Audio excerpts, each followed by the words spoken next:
ফালাম্মা বালাগা মাআহুস সা'য়া, যখন সন্তানটি বাবার সাথে একটু দৌড়াদৌড়ি করে এই সময় আরাম বেশি লাগে না? কি বলেন? মনটা কি ভালো লাগে কিনা?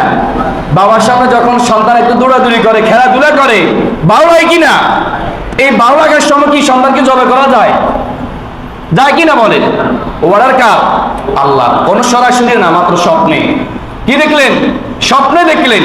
ফালাম্মা বালাগা মাআহুস সা'য়া ক্বালা ইয়া বুনাইয়া ইন্নী আরা ফিল মানামি আন্নী আযবাহুকা ফানজুর মাযা তারা। হযরতে ইব্রাহিম আলাইহিস সালাম যখন স্বপ্নে দেখলেন, স্বপ্নে দেখার পরে এবার সন্তানকে বলল, ও ইয়া বুনাইয়া, হে আমার সন্তান, হে আমার বৎস, আমি স্বপ্নে দেখলাম তোমাকে আমি জবাই করতে লাগছি। তোমাকে দেখতেছি আমি কি করতেছি? জবাই করতেছি। এখন তোমার অভিমত কি? আমরা হলে কি করতাম? বেটা পাগল নি করো তুমি? হ্যাঁ, এত বছর পরে তোমার কোলে আমি আসলাম, এখন তুমি আমাকে হত্যা করবে? মানে কি? হয়তো বাবা এবং পিতার মধ্যে কি হইতো? ওই মুহূর্তে খুনাখুনি হয়ে যেত কিনা? হয়তো বাবা শেষ, নয় কি শেষ? সন্তান শেষ। আর নয় হয়তো ছেলে আর জীবনে ওই বাড়ি ঘরে কি আসতো না, পলাতন থাকতো। কিন্তু যেমন বাবা তেমন ছেলে।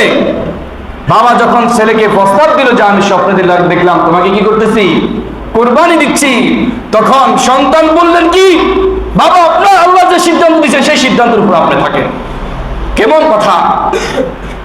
فلما بلغ معه السعي قال يا بني إني أرى في المنام فانظر ماذا ترى قال يا أبت افعل ما تؤمر ستجدني إن شاء الله من الصابرين।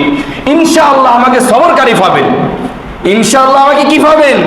শুধু এমনি না, আমি সবরকারী থাকবো, ধৈর্যকারী থাকবো, আপনি আমাকে জবাই করেন। ফালাম্মা আসলামা ওয়া তাল্লাহু লিল জাবিন, দুইজনে কি করলেন? আনুগত্য প্রকাশ করলেন। দুইজনের কথা মিলে গেল।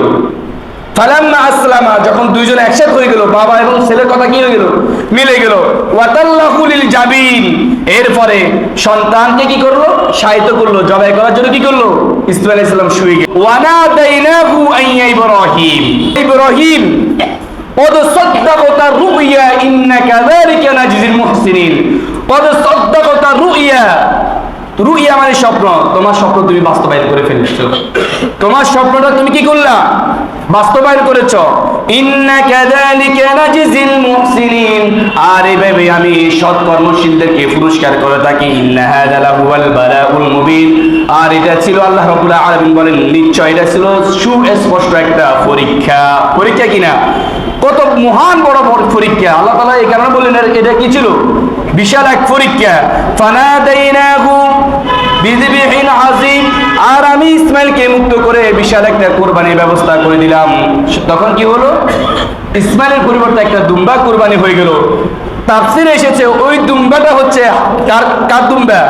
হাবিলের দুম্বা। সুবহানাল্লাহ। সেটা আল্লাহ তাআলা কোথায় রেখে দিলেন? আল্লাহ জানেন এই সমস্ত ঘটনা ঘটবে যে, সেটা আল্লাহ তাআলা বেহেশতে রেখে দিলেন। এরপরে সালামুন আলা ইব্রাহিম, ও ইব্রাহিম তুমি তো সাকসেস হয়ে গেলা। ওয়া তারাকনা আলাইহি ফিল আখিরিন, তোমাকে কিয়ামত পর্যন্ত উম্মতে মুহাম্মাদের সবাই তোমাকে স্মরণ করবে।